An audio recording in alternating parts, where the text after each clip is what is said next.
Hi everyone, my name is Akhil, and so I wanted to share a few tips and what I've learned and what has impacted me personally from what I've learned from Prabodhana and from the workshop. So first, I would like to start with the Train Your Mind workshop. So I was meditating since like probably 2 years or something. So since I was meditating, so what happened was I was meditating, I was observing my breath, and I was falling into sleep kind of thing. And I was thinking that this is the stage what you call the thoughtless stage. So this is a very key point that I didn't know. So after Anna explained that what is a thought? A thought is what your mind speaks to you in language.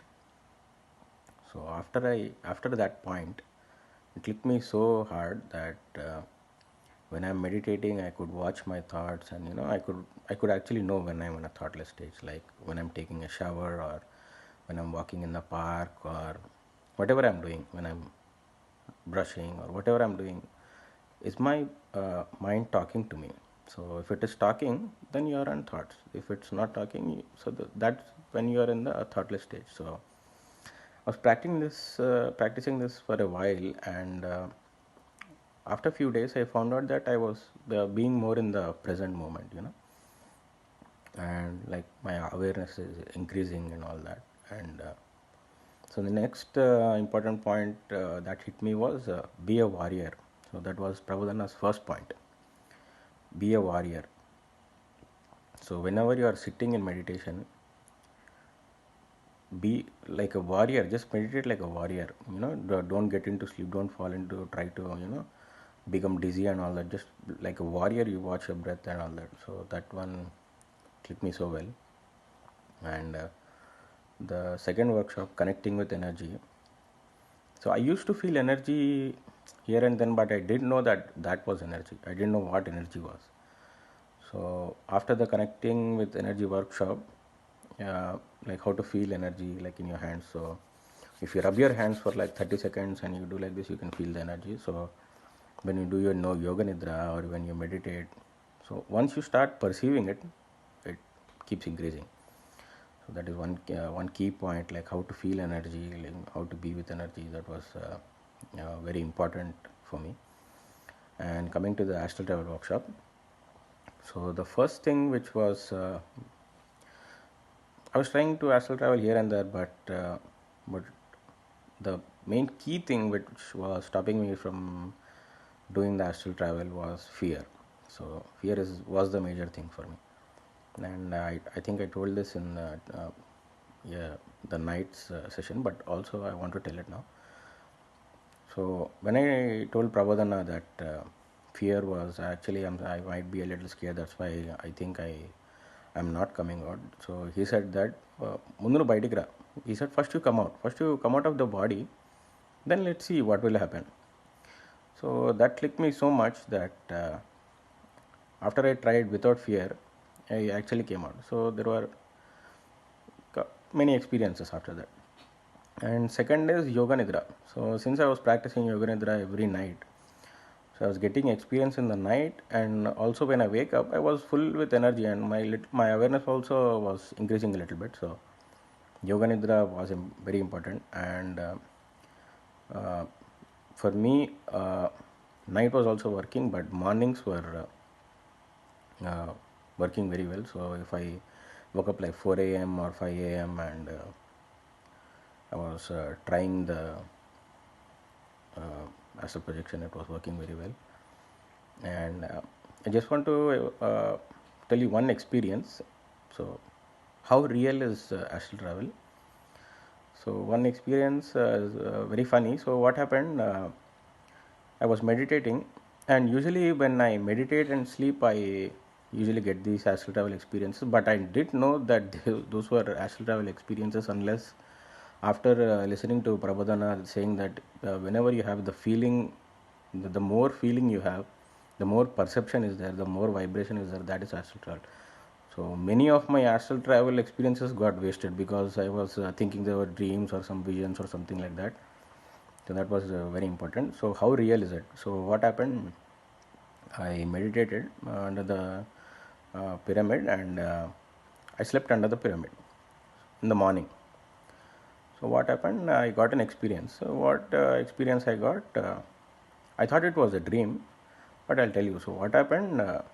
I was sitting beside a temple, and Patriji was sitting beside me. We were on the top floor beside a big Gopuram temple, I think. So he was beside me, and beside me there was someone else. So what happened? He took out his bag. Usually he carries flute in the bag, no?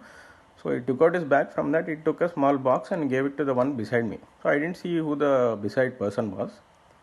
So next, what happened? I looked at him smiling, and he also gave me one box. So I opened that box. That was chole, the one year in the temples they give, no, prasad. So chole with some tomato and all that. That was there. So till then, I remembered that experience. So after that experience, like after 2 months, I met Patriji. So I stayed with him like 3 days. So what happened? We were sitting on a table. So Patriji was like 2 seats beside me. He was in the center of the table, and I was sitting little 2 seats away from him. So what happened? I think on the third day or the second day, we were eating lunch, and he had a bowl in front of him. So he just pushed the bowl to me and said, "Have it."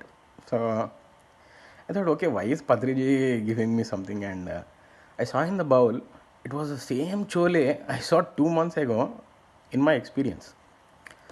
So that clicked me so much about how real is astral travel. And second, one thing I wanted to share.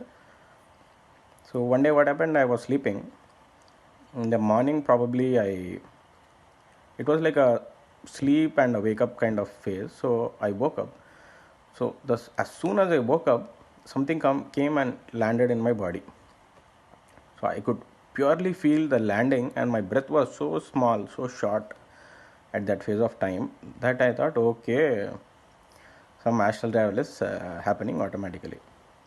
So that was one thing, uh, and one technique Prabodhanna said in the, I think, first 2 days of the workshop is, I told him that my body is swinging, and in the while doing yoga nidra in the night, or like that, and while sleeping. So he told me, if it is swinging, I told my legs are like, I feel like my legs are going forward, like someone is pulling my legs or something like that. Then he said that if he's pulling your legs, you come out of that pulling. So this technique, so this clicked me. So next day, how I tried, I got that body shaking and all, because somebody else also shared that their body was shaking. They were getting those kind of thing. So when that subtle body is shaking, I feel that like my guardian angels are, pushing me in a swing or something. So pushing, that pushing goes so long, afterwards your astral body will come out. So this is one technique I personally felt. And another technique is that whenever I wake up, so I don't move my body, or I don't open my eyes. So I just see what in the black portion of my eyes, like what is happening. If there is any image, I concentrate on the image, and the image pulls me. So that is one. And so one other tip I would like to say is that start recognizing your astral experiences from your dreams or these things, because the more feeling you have, the more perception you are feeling in your dream or something, or after meditating or sleeping or something. So that is astral travel. So what you do, you just start writing down. So I made this a habit of writing down in my phone whatever experiences I got. So after writing down a couple of times, you will definitely, your memory power, the astral experience memory power will definitely increase. And I wanted to share these few tips which I learned and which clicked in me.